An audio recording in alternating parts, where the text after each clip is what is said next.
So we got some big news today. A group of AI researchers and tech founders put out an urgent call to stop AI developments.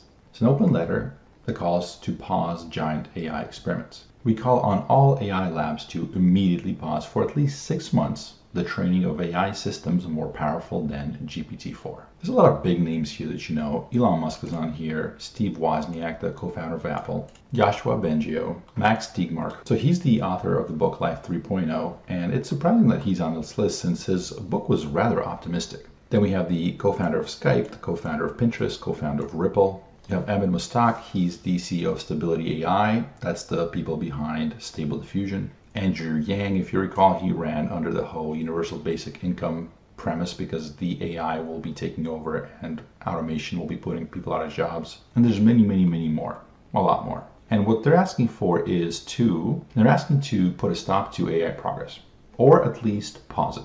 We call on all AI labs to immediately pause for at least 6 months the training of AI systems more powerful than GPT-4. This does not mean a pause on AI development in general, and they're simply saying that AI labs and independent experts should use this pause to jointly develop and implement a set of shared safety protocols for advanced AI design. AI research and development should be focused on making today's powerful state-of-the-art systems more accurate, safe, interpretable, transparent, robust, aligned, trustworthy, and loyal. We'll talk about alignment in a second here. That's an important word in there. In parallel, AI developers must work with policymakers to dramatically accelerate the development of robust AI governance systems.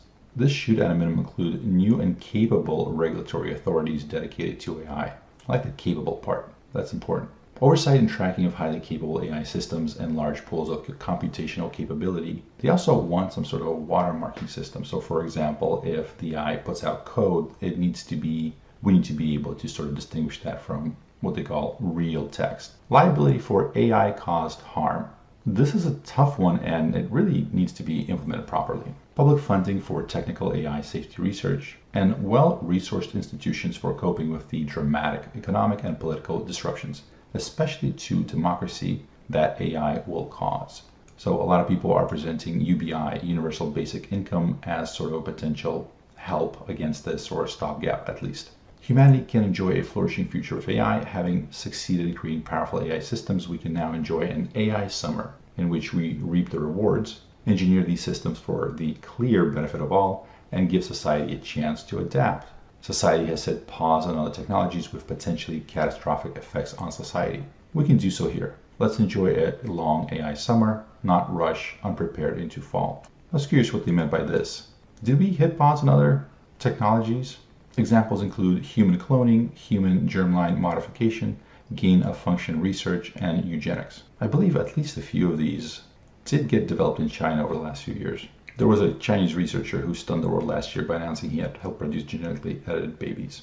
But he has been found guilty, and I believe he's in jail now. But yeah, it's important to understand that some of these things still happen even though we did, hit pause on them. One of the people on this letter is Geoffrey Hinton. He's sometimes referred to as the godfather of AI. He for a long time pushed to make AI similar to the human brain, and eventually this is in fact the model that sort of had all the results that we're seeing. So in other words, he called this technology long before we were able to develop it. And he believes that we're way ahead of schedule. So until quite recently, I thought it was going to be like 20 to 50 years before we have general purpose AI. Now I think it may be 20 years or less, Hinton predicted. Asked specifically the chances of AI wiping out humanity, Hinton said, "I think it's not inconceivable. That is all I'll say." Now, in case you missed this, fairly recently there was a Microsoft research paper that came out called Sparks of Artificial General Intelligence, Early Experiments with GPT-4. GPT-4 is OpenAI's latest model they've developed.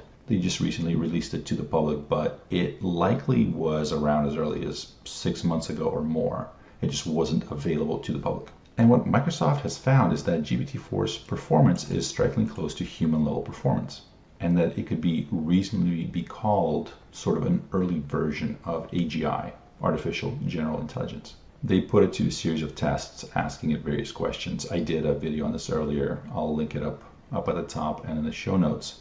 But yeah, it does seem that this is a pretty big leap forward in terms of AI. Notice here specifically, they're trying to prevent the training of AI systems more powerful than GPT-4. So basically they're saying, you came this far, but don't go no further. So first of all, it's important to understand that we really do seem to be approaching really powerful AI technologies that are likely to powerfully affect the world. That seems apparent now. OpenAI seems to have some sort of quantum leap forward, seemingly becoming more advanced than Google, at least when you're comparing their products side by side. GPT-4 and Bard are not on the same level. GPT-4 is far, far more advanced, at least as far as I can tell. But that might just be Google holding its AI back, or that it simply uses AI internally instead of focusing on chatbots, etc. Now, Elon Musk originally funded OpenAI. He was a co-founder, and he did that with the goal of creating safe and transparent AI efforts. He's now very upset and feels, I would say, cheated because this company quickly aligned itself with Microsoft and is rapidly developing AI without any transparency or oversight. Again, I don't share that opinion personally. I encourage people to listen to this interview. This is Sam Altman being interviewed by Lex Friedman. It's Lex Friedman Podcast 367. And they're talking about OpenAI, GPT-4, ChatGPT, and the future of AI. By the way, this guy, Sam Altman, expect to see his face a lot more. He's kind of going to be at the center of a lot of this. I do see the counterpoint that if this technology was visible to the whole world, that in itself could be a major risk. For example, Putin says that the nation that leads in AI will be the ruler of the world. Russian president warned that artificial intelligence offers colossal opportunities as well as dangers. Notice the date on that, it's 2017. Now, it's no secret that China is making a massive push for AI. The CHIPS Act was a big move by US to try to slow that down potentially. China is also kind of notorious for stealing technology from other nations. If OpenAI's technology was truly open sourced and open to the public, how quickly would Russia and China be able to copy it? Would those countries agree to a 6-month pause?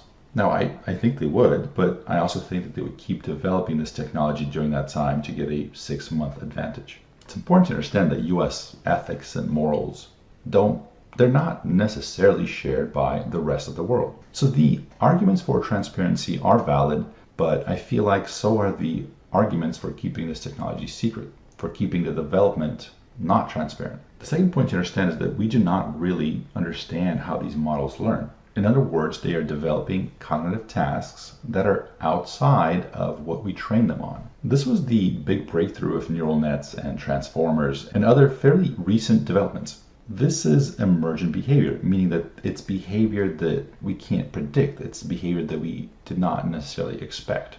One of OpenAI's early projects was getting AI to play hide and seek. After hundreds of millions of iterations, it was incredibly good at hide and seek, and it showed intelligent moves in its games. After billions of iterations, it was finding game-breaking exploits that the developers did not intend. As you can see here, they found a little glitch in the physics engine and were able to launch themselves into the air. That was not by design. So the developers were not aware that this was possible, but the AI did, and it used it to its advantage. The concern here is that, very simply, this could have really bad unintended consequences. Sometimes when people hear about AI destroying humanity, they will ask questions like, why would the AI be hostile? Why would the AI hate us? This is the wrong way of thinking about it. We tend to give AI human characteristics that are simply not present. For example, when you wash your hands, you're killing countless bacteria, millions, billions perhaps, of bacteria, viruses, and microorganisms on your hands. Factories around the world pump out antimicrobial soap, and it's sold by the gallons. Each bathroom in the world is set up with dispensing stations that provide this goop to anybody that wants it in unlimited quantities. These substances disrupt and rupture the membranes of the bacteria and other microbes, which leads to their death. But this isn't done because we hate these organisms or that we're hostile to them. We just want to have clean hands. We don't want to get the sniffles. Their annihilation is just a byproduct of our goal to have clean hands. Another way of saying that is that our goal of having clean hands is not aligned with their goal of wanting to live and reproduce. And this is why you often hear about people talking about AI alignment. We want the goals of AI to be aligned with the wants and needs of the human race. We don't want to become the bacteria that it casually exterminates. But training the AI to do that can be very difficult since we're not actually coding it, but rather creating these black boxes that develop intelligence that will soon likely be greater than our own. The third thing is there wasn't this huge push to stop AI until OpenAI seemed to be very close to winning the AI race. The big problem is that it's hard to guarantee that everyone will stop or pause. Governments move slow, and if you ever heard members of Congress grill tech people, it gives you a glimpse of how behind the curve they are. If they don't understand online ads and why everything online is free, then how do you expect them to understand this? And if the shadowy intelligence and military agencies of the US do in fact wield the massive power that they are believed to, they would certainly push for the US to develop this tech first. I don't see this pause happening, but I do see this as a start of a conversation that I do think we really need to have. But I want to know what you think. Are we summoning an angel or a demon? Do you think we need to stop this at all costs because of the massive risk it poses to the human race?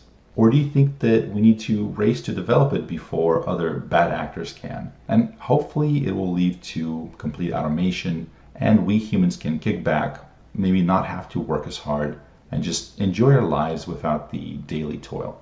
I read every comment and I try to answer most. Subscribe for more AI news. Thank you for watching.